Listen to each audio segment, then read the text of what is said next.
सर्वांना नमस्कार. जय नाना.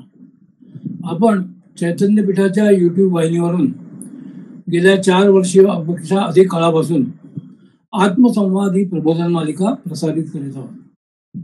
या प्रबोधन मालिकेमध्ये आपले सद्गुरू आदरणीय बाबा महाराज आपल्याला बहुमत अशा वेगवेगळ्या विषयांवर प्रबोधन करीत असतात. गेल्या 8 पुष्पांपासून आदरणीय बाबा महाराज दत्तपूर्ण संहिता व विमर्श याबद्दल आपल्याला प्रबोधन करीत आहेत. आत्मसंवादाच्या मागील पुष्पात आदरणीय बाबा महाराज म्हणाले की या संस्कारित शिष्याला भगवान दत्तात्रेयांनी दत्त प्रमाणात उपदेश करायला सुरुवात केली. आपण हा शिष्य व दत्तात्रेयातील संवादाचे मागील पुष्पात 16व्या श्लोकापर्यंत चिंतन केले. पुढे 17व्या श्लोकापासून ते उपदेश करताना सांगतात की अशा प्रकारे श्रद्धा भक्तीने मुक्त होऊन जो देव सद्गुरु भक्त संशयाला दूर करील त्याचा भ्रम कुठून शिल्लक राहील. हा भ्रम स्वतःच निवृत्त होत नाही, परंतु तो स्वतःचा दैवयोग, देवकृपा व सद्गुरूंचा प्रसाद यामुळे निवृत्त होतो. पुढे ते म्हणतात की श्रुतीने, युक्तीने, अनुभूतीने जे सत्य आहे तेच मी तुला सांगत आहे. आदरणीय बाबा महाराज म्हणाले की या जगत सृष्टीच्या उत्पत्तीपूर्वी फक्त आत्मतत्वच होते, दुसरं काहीही नव्हतं. जगाच्या उत्पत्ती आधी ब्रह्म जे आहे तेच सत आहे, तोच आत्मा आहे. याला श्रुतीवचन हे प्रमाण आहे. म्हणून जे सत्य आहे तेच भगवानांनी सांगितले आहे. भागवत पुराणात देखील हेच सांगितले आहे. तो आत्मा शुद्ध सत्व मायेच्या आश्रयाने सृष्टीचे निमित्त कारण आहे. म्हणजे ब्रह्म सत्यम जगन मिथ्या असे शंकराचार्यांनी म्हटले आहे. तो जीवात्मा आहे. व्यष्टी आणि समष्टी या केवळ उपाधी आहे. पुढच्या श्लोकात ते म्हणतात तमप्रधान मायेला उपाधी रूपाने स्वीकारणारा आत्मा जगाचे उपादान कारण झाला आहे. परब्रह्म हे सच्चिदानंद स्वरूप असून ते लक्ष्य आहे. तोच सच्चिदानंद स्वरूप असलेला हा आत्मा उपाधीने युक्त आहे. तो जगाचे मूळ कारण आहे. मलिन सत्व मायेच्या उपाधीने जीव त्वमपद वाच्य झाला. त्या आत्म्याची स्वतंत्र श्रेष्ठ शक्ती आहे. या शक्तीद्वारा हे विश्व निर्माण झाले आहे. विवर्त न्यायाने हे परतंत्र असलेले विश्व रज्जूवर भासणाऱ्या सर्पाप्रमाणे आहे. हे भासणाऱ्या सर्पाचे अधिष्ठान आहे. दोरीही असते तर भासणारा सर्प हा नसतो, तो केवळ भासतो. जे भासते ते मुळात नसते. याप्रमाणे हे विश्व भासते. ही वेदांताची भाषा आहे असे आदरणीय बाबा महाराज म्हणाले. पुढे ते म्हणतात पंचमहाभूतात आणि पंचमहाभूतापासून तयार झालेल्या भौतिक सृष्टीत सर्व वस्तूंचे नियमन करणारी एक ईश्वर शक्ती गुप्त आहे. ती जर नसेल तर एकमेकांच्या म्हणजे पंचमहाभूतांच्या गुणधर्माच्या संकराने या जगाचा नाश होईल.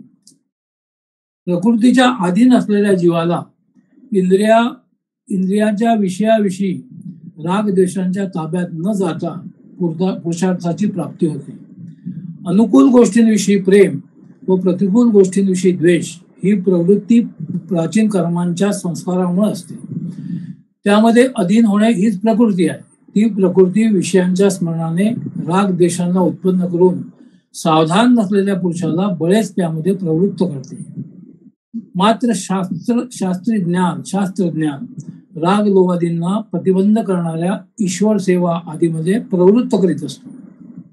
शास्त्र हे अनर्थापासून मुक्त करते व राग द्वेषाच्या ताब्यात असलेल्या पुरुषाला त्याच्यात जाऊ देत नाही. सद्गुरूंच्या ठिकाणी भक्ती ही त्याच्या मनोवृत्तीला प्रवृत्त करते. हे त्या शास्त्रीय ज्ञानामुळे घडते. हे ज्ञान त्याला कर्माच्या बंधनातून मुक्त करते. पुढच्या श्लोकात ते सांगतात की आत्म्याला प्रपंच नाही. प्रपंच हा भासमान आहे. प्रपंचात असणारे बंध मोक्ष मुळात प्रपंच नसल्याने येऊ शकत नाही. म्हणजे आत्म्यावर बंध मोक्ष नाही. महाराज पुढे म्हणतात की हे बंध मोक्षाप्रमाणे जीव ईश्वर भेद सुद्धा नाही. सर्व कोशांचा त्याग केल्यामुळे माणूस आणि जीव यामध्ये सुद्धा भेद राहत नाही असे आदरणीय बाबा महाराजांनी अतिशय सुंदररित्या समजावून सांगितले. पुढे महाराज असे म्हणतात की स्वतःच्या आत्मस्वरूपाचे म्हणजे सच्चिदानंद स्वरूपाचे ज्ञान झाले असता बंधही नाही आणि मोक्षही नाही. बंध व मोक्ष हे कल्पित असल्यामुळे त्यांचे अस्तित्वच आत्मज्ञानाचा अनुभव आला असता राहत नाही. या बाबतीत एक सूत्र दत्त पुराणकारांनी सांगितले आहे असे आदरणीय बाबांना म्हणाले. ते आहे की परमार्थता परमपुरुषार्थ मोक्ष याचे थोडक्यात स्पष्टीकरण गौडपादाचार्यांनी केले आहे. महाराज पुढच्या श्लोकात म्हणतात की अद्वितीय सच्चित आत्माही गेला आहे. आदी अनात्म्याच्या ठिकाणी सर्व अनर्थ प्राप्त होऊन विशेष दुःखी झाला आहे. वास्तविक आत्मा हा नित्यतृप्त असतो, अज आहे, म्हणजे त्याला कोणतेही विकार नाही, ही त्याची स्वाभाविक स्थिती आहे. पण देहादी अनात्म्याच्या ठिकाणी तो गेला असल्यामुळे दुःखी झाला आहे. काम्य कर्मादी साधनांनी इष्टप्राप्ती झाली आणि अरिष्टाला नाशाची इच्छा करीत असताना दुःख निवर्तक अमृताची त्याला प्राप्ती होत नाही. पण नाना प्रकारच्या योनीत तो फिरत राहतो. पुढे ते म्हणतात की दैवयोगाने उत्तम ब्राह्मण जन्म मिळून ईश्वराला संतुष्ट करण्यासाठी स्वतः असक्त वृत्तीने आचरलेल्या नित्य नैमित्तिक वेदविहित कर्मांनी अंतर्गत चित्तमल नष्ट होऊन त्याला संन्यास घेण्याची प्रवृत्ती प्राप्त होते. तो जीव ऐहिक सुखाविषयी विरक्त होतो. मग ब्रह्मात्मभाव जाणण्याची इच्छा त्याला झाली आहे. तो जीव श्रद्धेने आणि भक्तीने सद्गुरूंजवळ येऊन वेदांत श्रवण मनन आदींनी त्वत्वमसी आदी वाक्यार्थ जाणून मुक्त दिशेला वाटचाल करू लागतो. या अखंड एकरसत्वाने ज्ञान प्राप्त केल्यामुळे अज्ञानातून मुक्त होतो व निश्चितपणे जीवन मुक्त होतो. व मग मी अमुक आहे या शरीरस्थ अज्ञानातून तो जीव मुक्त होतो. सामान्य माणसाला जीवन मुक्त होण्यासाठी कोणत्या गोष्टी कोणत्या क्रमाने लागतात याची शास्त्रशुद्ध मांडणी भगवान दत्तात्रेयांनी इथे केली आहे असे आदरणीय बाबा म्हणाले की सद्गुरूंना शरण गेल्यानंतर आत्मज्ञान झाल्यावर तो कसा जीवनमुक्त होतो हे या श्लोकांमध्ये महाराजांनी सांगितले आहे. असे सांगून अतिशय सुंदर रीतीने विषय समजावून सांगितल्यावर आदरणीय बाबा महाराजांनी आपल्या प्रबोधनाला इथेच विराम दिला. मी त्यांना विनंती करतो की त्यांनी आजच्या प्रबोधनाला सुरुवात करावी. नमस्कार.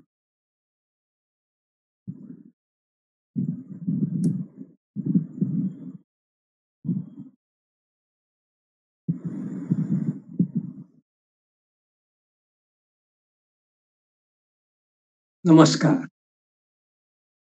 अनुसूया अत्रि संभोतो दत्तात्रेयो दिगंबरा स्मर्तुगामी स्वभक्तानां उद्धरतां भवसंकटा. अवधूत चिंतन श्री गुरुदेव विज्ञाय लक्षणावृत्त्या सोहम अस्मित्य भेदताः प्रतिबंध क्षयांते तु विमुक्तो ज्ञान बंधनात्. निवृत्ता ज्ञान तत्कार्यो जीवन मुक्ते भव ध्रुवम. मागल्या पुष्पात आपण सोहम भाव ज्याला असं म्हणतात, स अहम, सो म्हणजे तो, अहम म्हणजे मीच आहे, अशी जेव्हा एखाद्याच्या मनामध्ये किंवा एखाद्या व्यक्तीच्या मनात नव्हे तर संपूर्णपणे जेव्हा भावना त्याची प्रतिष्ठित होऊन जाते, हंस अहंस किंवा स अहम अशी जेव्हा वृत्ती एखाद्याच्या ठिकाणी स्थिर झाली, म्हणजे मग तो जणू काही अभेद वृत्तीनं आणि लक्षणावृत्तीनं त्याचा जे अज्ञान आहे त्याचा नाश झाला. म्हणजे त्याचं शरीरस्थ मुख्यत्वे जे अज्ञान आहे त्या अज्ञानातून तो मुक्त झाला असं समजायचं. आणि मग तो अशा अज्ञानातून निवृत्त झालेला जो कोणी व्यक्ती आहे मुक्त, तो खऱ्या अर्थाने जीवनमुक्त होतो. असं आपण मागल्या पुष्पामध्ये भगवान दत्तात्रेयांनी जो यती आहे त्याला उपदेश करताना सांगितलं, तो आपण भाग बघितला. त्यानंतर भगवान दत्तात्रेय जेव्हा पुढे उपदेश करतात तेव्हा असा जो मुक्त झालेला व्यक्ती असेल त्याच्याविषयी ते आता पुढे सांगायला सुरुवात करतात. ते असं म्हणतात, कृतकृत्येन नाप्तव्यम श्रोतव्यम वावशिष्यते व्यवहारेपि तद्दृष्टी प्राप्ता चेतसा चिदन्वयात.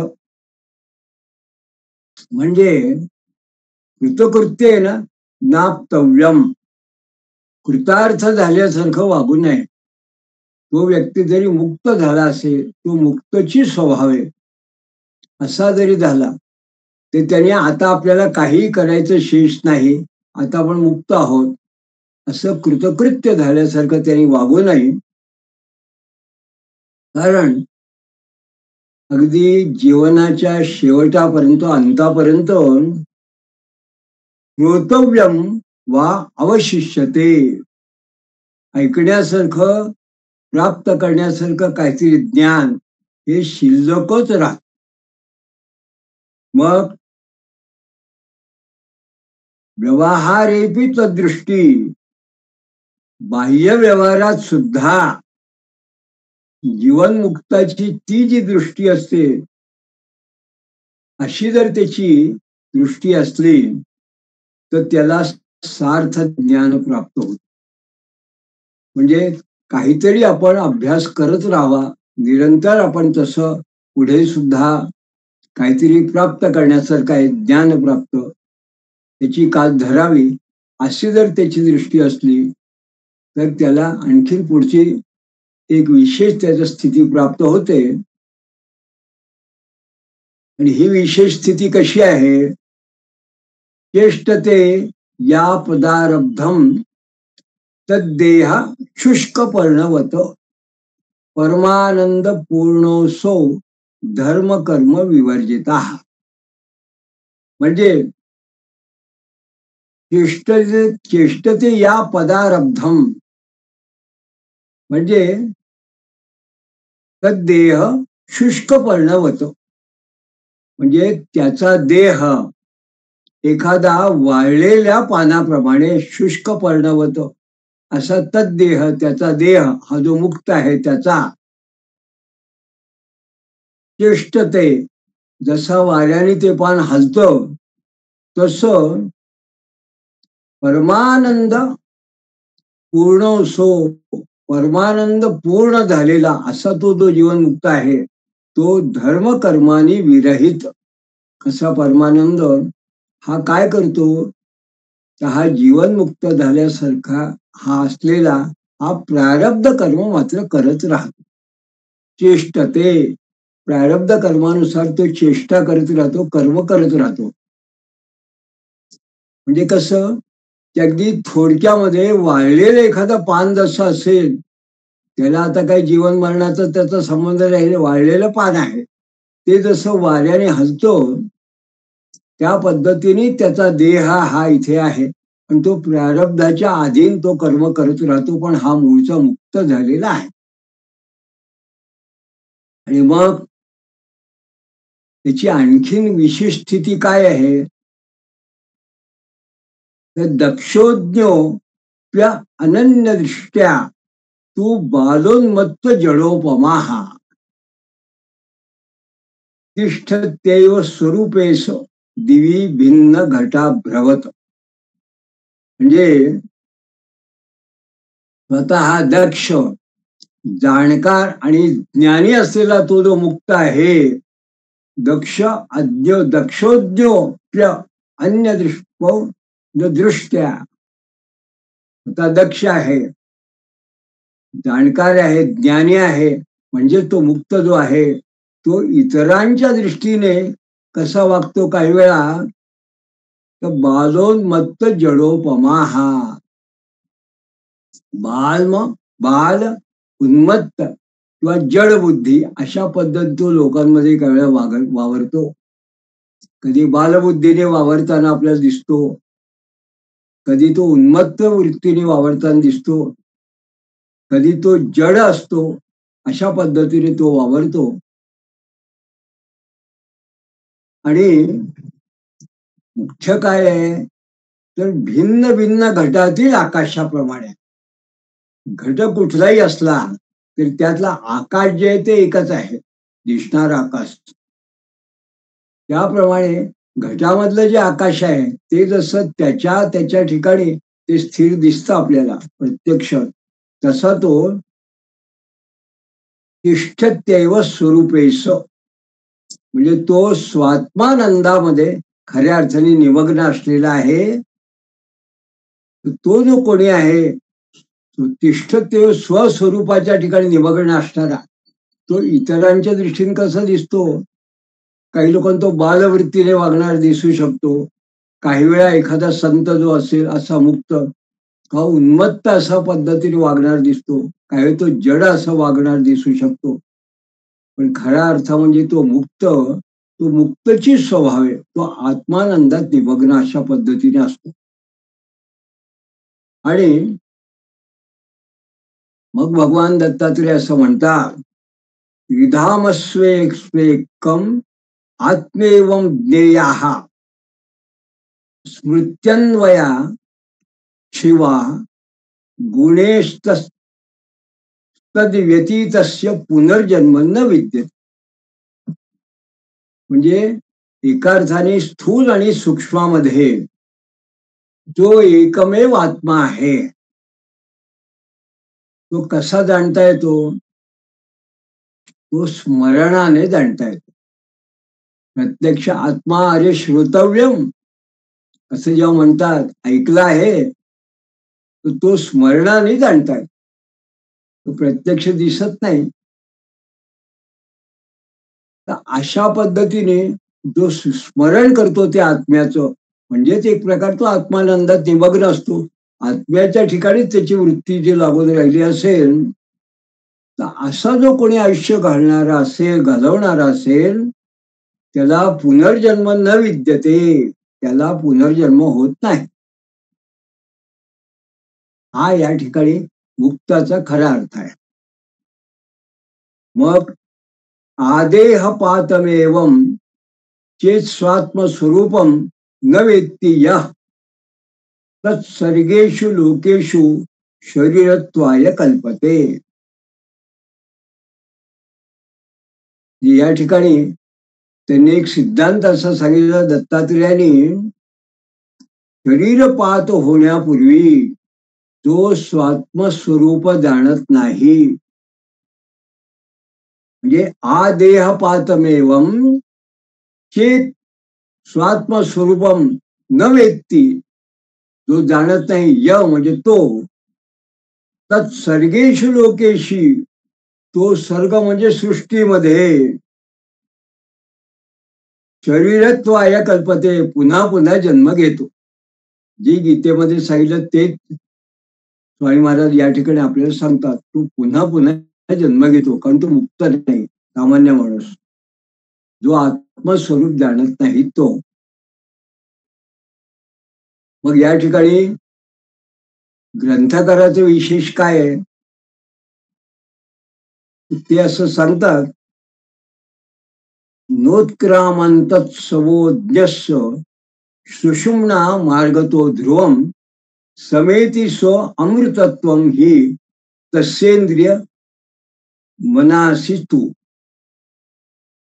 दिग्वातार्क प्रचेता अश्विन वन्ने इंद्रो पेंद्र मृत्युकान ब्रह्मज्येष्ठ हरीन यांती नार्येषा मृत्युगामी नाम. म्हणजे ज्ञानी माणसाचं प्राण हे सुषुम्ना मार्गाने जात नाही.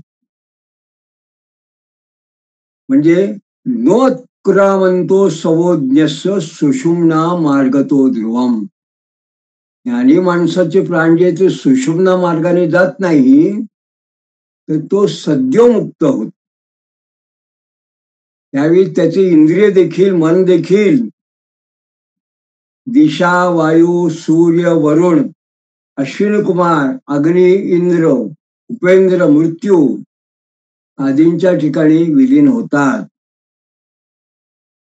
म्हणजे दिग्वात अर्क प्रचेता अश्विनी वन्नी इंद्रो पे इंद्रोंद्र मृत्युकान. आणि हे त्याचं विशेष आहे. ज्याला सद्य मुक्ती होते, म्हणजे जो मुक्त असतो त्याचा जेव्हा देह संपतो तेव्हा इतर माणसांना असा इंद्रियादींची ही विलीनता होत नाही.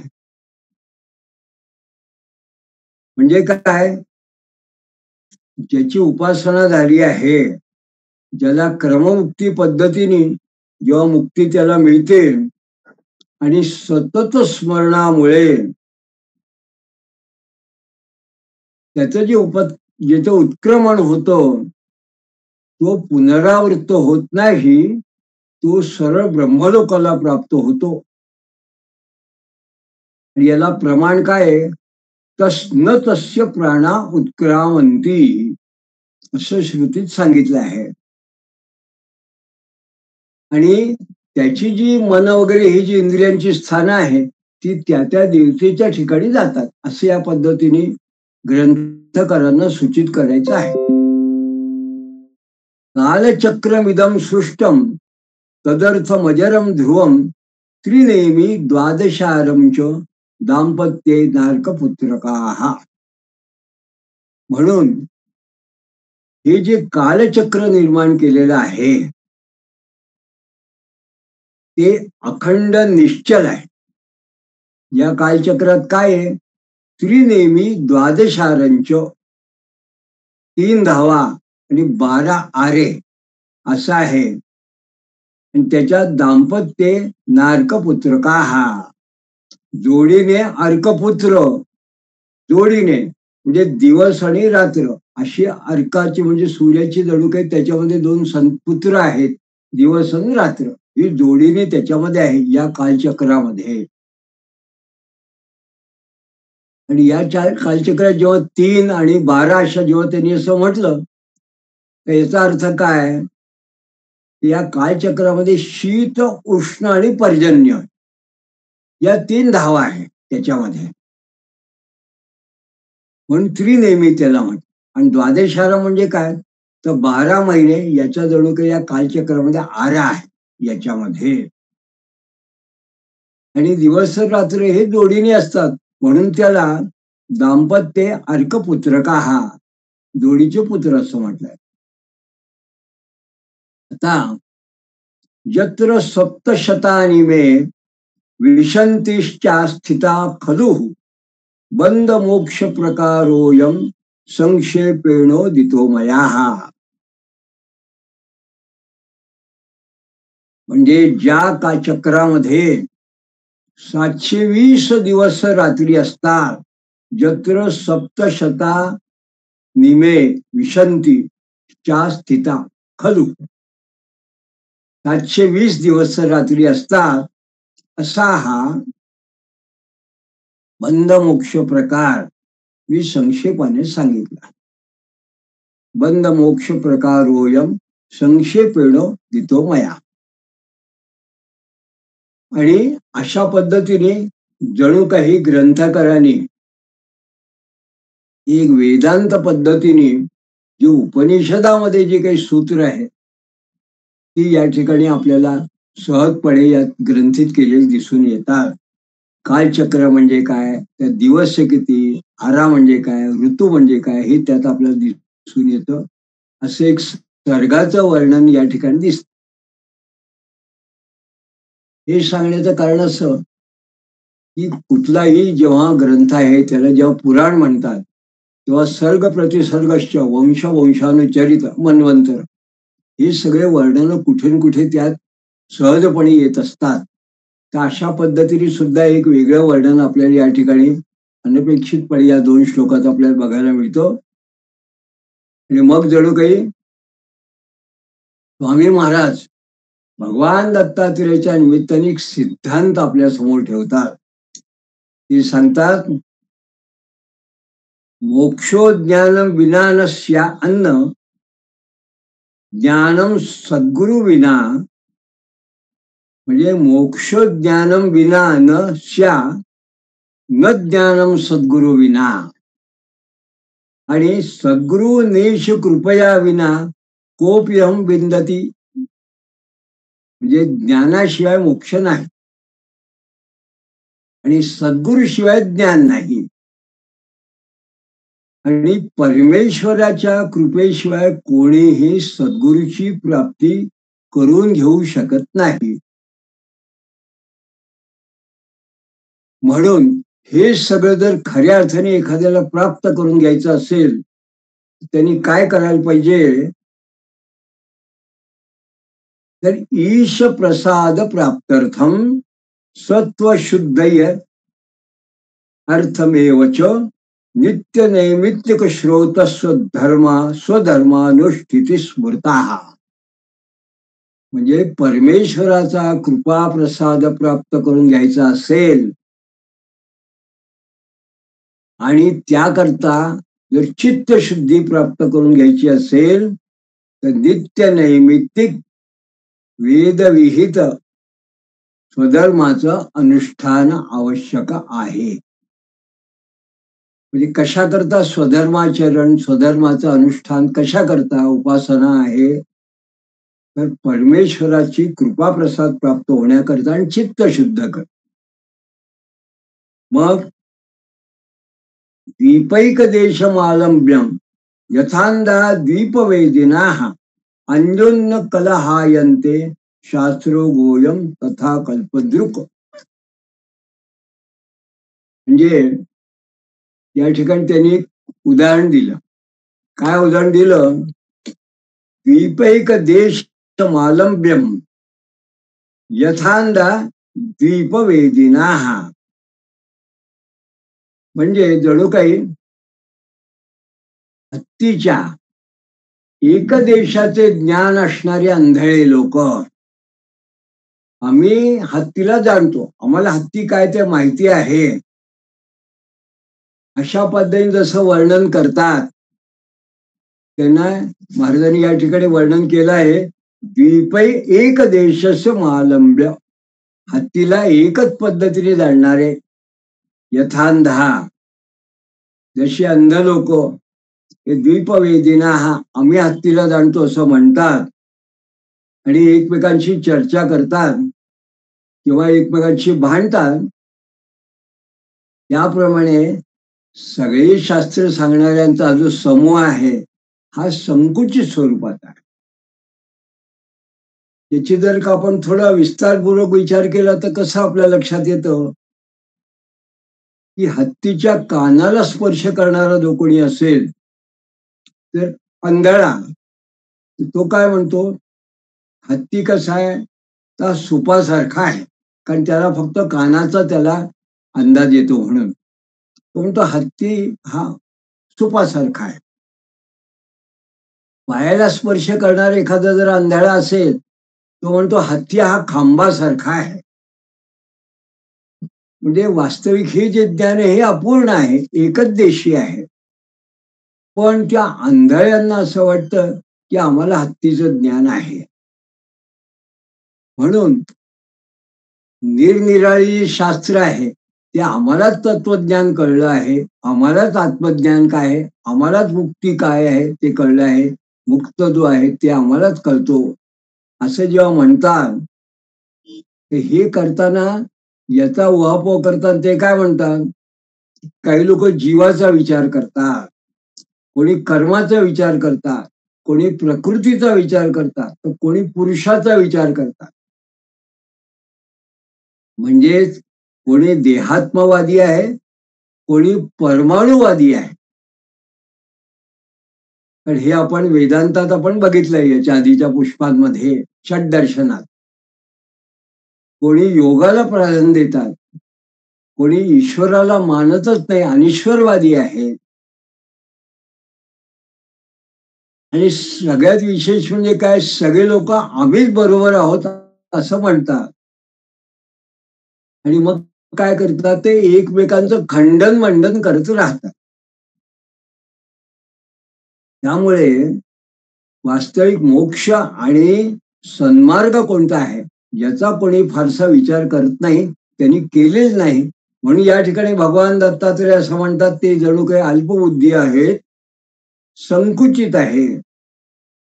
आणि भगवान दत्तात्रेयांनी सांगितलेला जो मार्ग आहे तो खरा शास्त्र सुद्धा असा ज्ञानमार्ग आहे असं भगवान सांगतात. विज्ञाय तत्वं भवता मदुक्तेर्बुद्ध्वा सदैवोपनिषत् मतं सत स्थेयं तदालोचनम एवं तेन मुक्ती कृतार्थत्वं विहेव तेस्तु. म्हणजे या ठिकाणी जणू काही निसंदिग्धपणे भगवान दत्तात्रेयांच्या या निमित्ताने स्वतः स्वामी महाराज असं सांगतात, प्रतिपादन करतात की मी सांगितलेलं हे जे उपनिषदातलं श्रुती युक्ती आणि अनुभवांनी सिद्ध असलेलं जे ज्ञान आहे ते तू जाणून घेऊन किंवा त्या संन्यासाला त्या यतीला दत्तात्रेय सांगतात ते तू जाणून घेऊन त्याच्या चिंतनात स्थिर व्हावं, त्यामुळे तुला मुक्ती प्राप्त होईल. आणि मग म्हणतात जणू काही आशीर्वाद सूचक असं ते म्हणतात, तुला या ठिकाणीच कृतार्थता प्राप्त हो, सद्यो मुक्ती प्राप्त हो. आणि अशा पद्धतीने जणू काही भगवान दत्तात्रेयांनी उपनिषदातली जी काही मूळ संकल्पना आहे ते तत्वज्ञान सांगून त्या तत्वज्ञानाच मनन चिंतन निधिध्यास करणाऱ्याला मोक्ष मिळेल हे जणू काही निक्षून सांगितलं.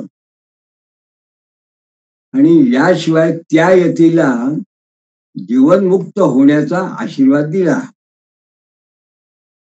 असा या विशिष्ट आशीर्वादाचा शेवटला श्लोक जो आहे या तिसऱ्या अध्यायातला, पहिल्या अष्टकातला तिसऱ्या अध्यायातला या 50व्या श्लोकात भगवान दत्तात्रेयांनी असा आशीर्वाद दिला. आणि या ठिकाणी दत्तपुराणातल्या प्रथमाष्टकातल्या या ज्ञानकांडाच्या तिसऱ्या अध्यायाची स्वामींनी समाप्ती केली. आणि चौथ्या जेव्हा अध्यायाला सुरुवात झाली तेव्हा स्वामी महाराज असं म्हणतात, अयं वापि भगवदुपदेश सुधारसम श्रुतीद्वारा नातितृप्ताः पप्रच्छ स्वयति पुनः. म्हणजे भगवान दत्तात्रेयांनी केलेल्या उपदेश अमृताचं आकर्णपान करून अयं वा पीय भगवत उपदेश सुधारसम, अमृतपान जणू काही पिय म्हणजे प्राशन केल्यानंतर सुद्धा श्रुतीद्वारा नातितृप्ता, जो तृप्त नाही अजून अतृप्तच आहे असा हा जो यती आहे हा काय करतो, पप्रच्छ स यती पुन्हा, तो यती पुन्हा भगवान दत्तात्रेयाला पुन्हा विचारता झाला. तो भगवान दत्तात्रेय विचारतो, भगवन कर्म किम कार्यमुपास्यश्व क ईश्वराः श्रुता हि बहवोत्रेषा कर्माणीच तथा पुनः. म्हणजे भगवान कोणचं कर्म करावं, कोणत्या ईश्वराची उपासना करावी, कार्यमुपास्य क ईश्वराः, कुठल्या ईश्वराची उपासना करावी, श्रुता ही बहोत्रेषा, या ठिकाणी अनेक उपास्य देव आणि कर्माणीच अनेक प्रकारचे कर्म असे ऐकण्यात आले आहे, असे मी ऐकले आहेत. श्रुता अशा ऐकण्यात येतात. बहवोत्रेषा, खूप प्रकारचे देव आहेत आणि खूप प्रकारची कर्म पद्धती आहेत, खूप प्रकारची कर्म असं ऐकण्यात येतात. म्हणून हा ते यती त्यांना विचारतो आहे की नेमकं कुठलं कर्म करावं आणि कुठल्या देवाची उपासना करावी. आता महाराजांनी असं म्हटलं, हा जेव्हा यती असं सांगतो आहे, कर्म म्हणजे नेमकं काय याला या ठिकाणी अभिप्रेत आहे. जणू काही महाराजांनी या ठिकाणी फोड केली आहे या कर्माची. ते असं म्हणतात, पंचविंशती संस्कार रूपम कर्मोदितम परैहि अमृतत्वाय अष्टचत्वारिंशत् संस्कार रूपकम. मग व्रततीर्थार्चनम जपतो जप तपोदानादि रूपकम सापेक्षम अश्व वद्यज्ञा दिश्रुते रीती केचन. म्हणजे पंचविंशती संस्कार रूपम, 25 संस्काराने युक्त अशा पद्धतीने काही मंडळींनी कर्म सांगितलेलं आहे. कुठलं? 25 संस्काराने युक्त. तर काहींनी 48 संस्काराने युक्त असे कर्म हे अमृतत्वासाठी सांगितलं आहे. अमृतत्वाय अष्टचत्वारिंशत् संस्कार रूपकम. 48 कर्माचं संस्कारयुक्त कर्म सांगितलं आहे. म्हणजेच काय, तर 25 संस्कारांनी संस्कृत म्हणजे संस्कारित झालेले ब्राह्मण पवित्र आणि योग्य असतात असं काही लोकांचं म्हणणं आहे. काहींना 48 संस्कार ज्याच्यावर झालेले आहे त्याला सायुज्य सारूप्य गती मिळते असं काही लोकांना वाटतं. मग आता काहींच्या मते काय आहे,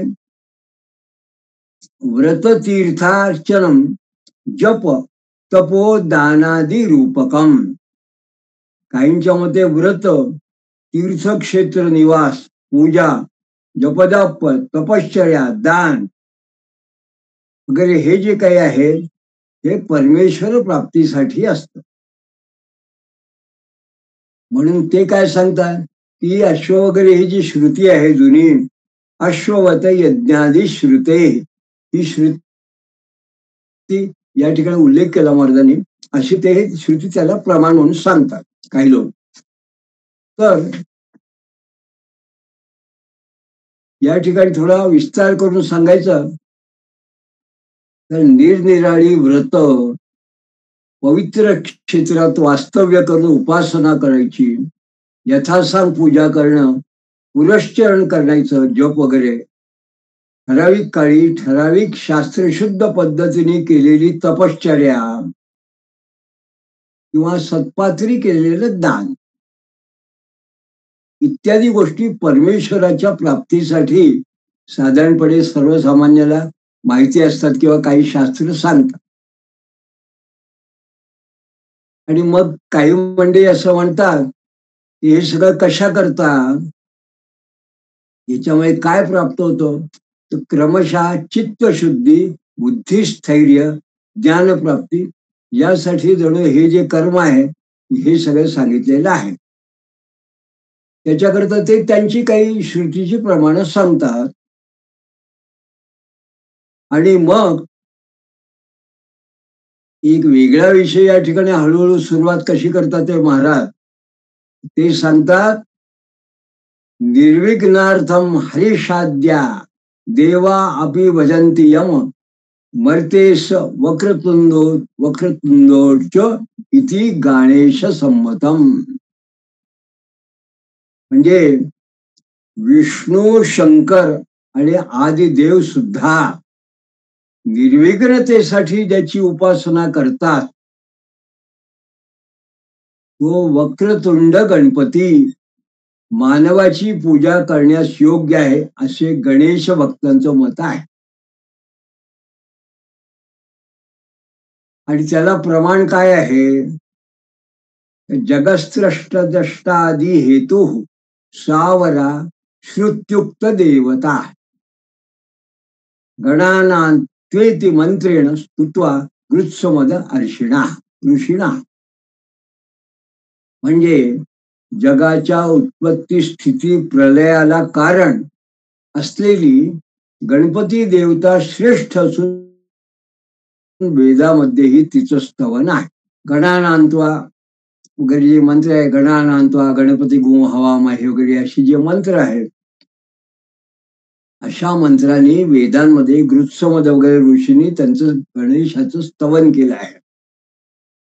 काही ठिकाणी ब्रह्मणस्पत आन शृण्वन्नुत्तिवी सीद साधनम, गणेशा ब्रह्मणस्पती म्हणून ऋग्वेदाने वर्णन केले आहे. आणि जणू काही गणानांत्व या मंत्रानं त्याची प्रचिती गृत्समद या ऋषींना आली असं त्यांच्या रुचेत म्हणतात. इत्युक्तम तत्पुराणे तो गणेशो ब्रह्मणस्पती महाकवी ज्येष्ठ राजम श्रूयते मंत्र कृच्छस. म्हणजे गणेश हा ब्रह्मणस्पती आहे असं वेदात सांगितलं आहे. म्हणून पुराणात तो महाकवी ज्येष्ठराज आणि मंत्रकर्ता असल्याचंही म्हटलं जातं. महाकवी ज्येष्ठ राजा श्रूयते मंत्र कृच्छस. पुराणात त्याला महाकवी म्हटलं आहे. महाभारताचा लेखन करता असाच आपण म्हणतो ज्येष्ठ राजम. आणि मंत्रम वदत्यु थमेश प्रणूनम ब्रह्मणस्पती यास्मिन्निद्राय दया सर्वे देवा ओकांसी चक्रिरे. म्हणजे हा खरोखरच ब्रह्मणस्पती आहे असं स्तवनयुक्त मंत्र म्हटला जातो. ज्या ठिकाणी असा हा मंत्र तिथे म्हटला जातो, कुठे तर ज्या ठिकाणी सर्व इंद्राधिक देवांनी आपली घरस्थानं केलेली आहेत.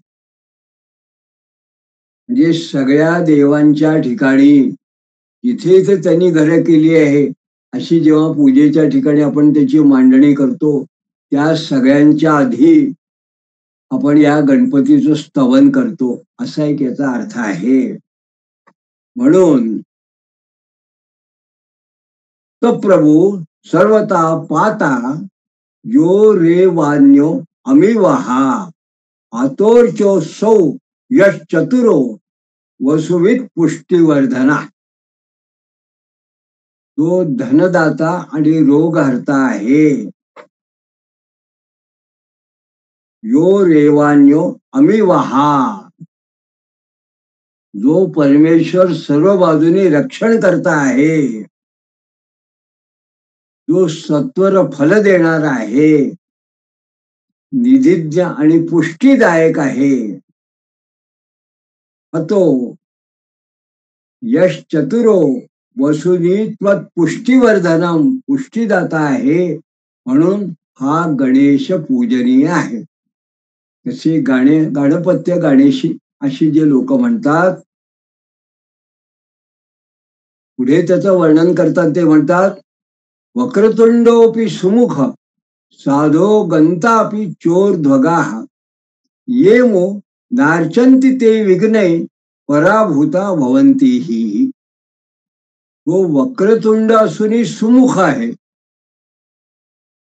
गणपतीला वक्रतुंड म्हटलं, सुमुखही म्हटलंय. मुख्य म्हणजे मूषक वाहनामुळे अधोगता असूनही तो स्वानंदवासी आहे.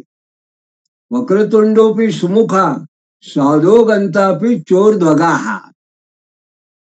म्हणजे मूषक वाहनामुळे तो अधोगतीला असाही तो आहे, आणि ऊर्ध्वगता म्हणजे स्वानंदवासी आहे.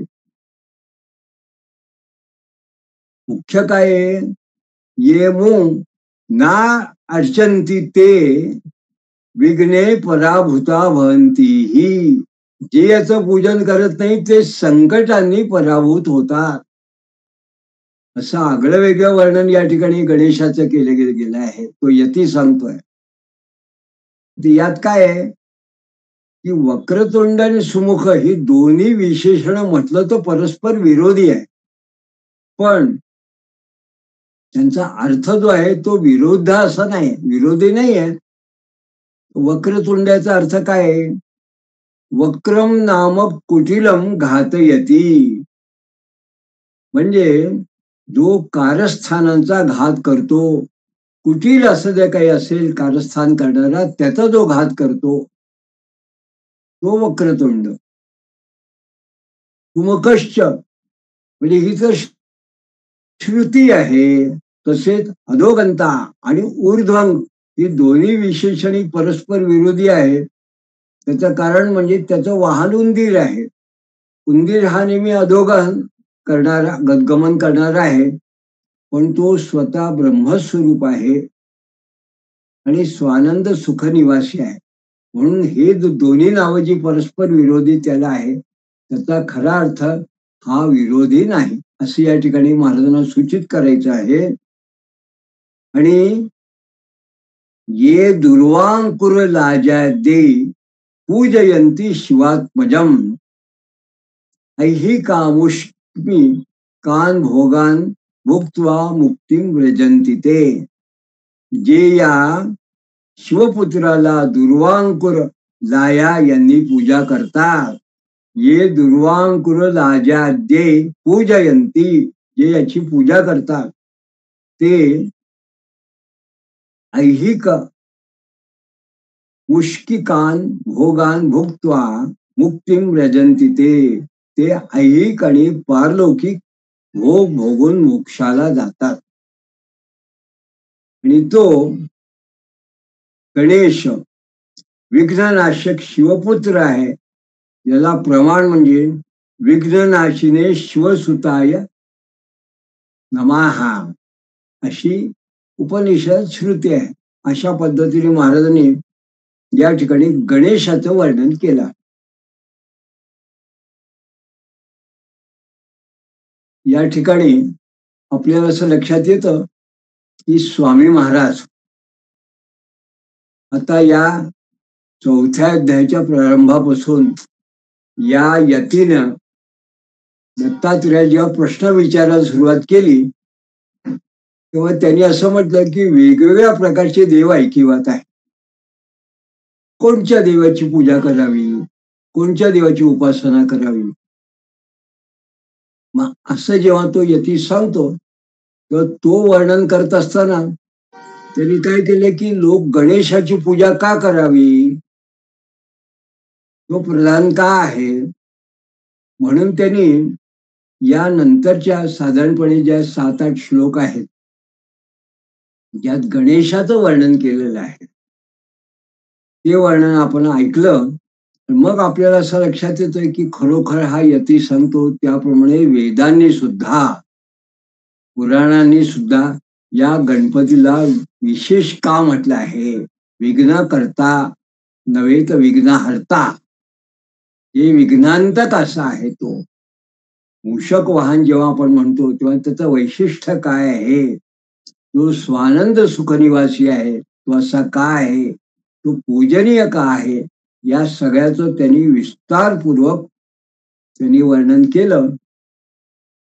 आणि याची जी उपासना करतात ते जणू काही ऐहिक आणि पारलौकिक दोन्ही सुखाला प्राप्त होतात.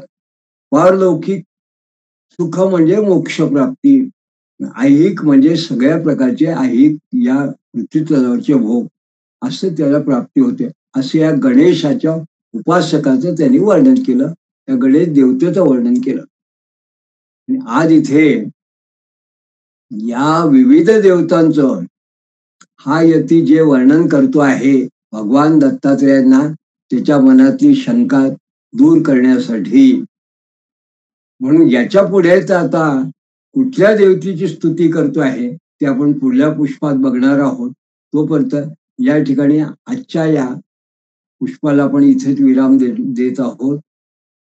सिद्धांत अवधूत चैतन्य श्री गुरुदेव दत्त.